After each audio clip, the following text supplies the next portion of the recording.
नमस्ते। म आएको छु जङ्गलमा। अहिले एउटा झार चिनाउन गइरहेको छु मैले। हाम्रो जङ्गलमा प्रशस्त रूपमा पाउने, हाम्रो घर छेउछाउमा पाउने एउटा यस्तो झार छ जसले हाम्रो पाइल्स फिस्टुला जसको छ त्यो मान्छेको लागि रामबाण औषधि। हेर्नुहोस्,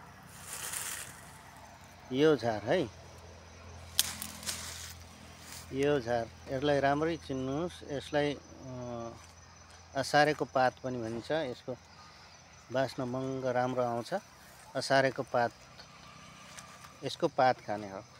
4वटा पात बिहान पख 4वटा पात चपाएर खाने, अनि 1 गिलास तन्न ठुलो गिलासले पानी खाने।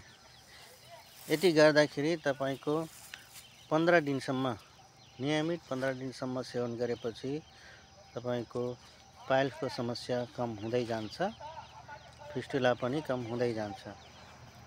यसलाई असारे पात भनिन्छ। इन्डिया, केरलातिर, अरू साउथ इन्डियातिर यसलाई करीपत्ता भनेर चिन्छन्।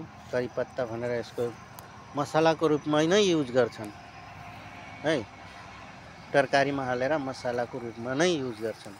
र यसको अर्को फाइदा भनौँ, यसमा आइरन भरपुर मात्रामा हुन्छ। धेरै मात्रामा आइरन हुन्छ। यसको सुकाएर पाउडर बनाएर तरकारीमा पछिबाट जसरी अरू सब्जी मसला हालिन्छ त्यस्तै गरी यो हालेर खिलाएपछि धेरैजसो बच्चाहरूमा, प्राय बच्चाहरूमा एनिमियाको लक्षण देखिन्छ। एनिमिया भइरहेको हुन्छ। सानो बच्चाहरूले तरकारी खान मन पराउँदैनन्, तिनीहरूको लागि रामबाण उपचार हुन्छ।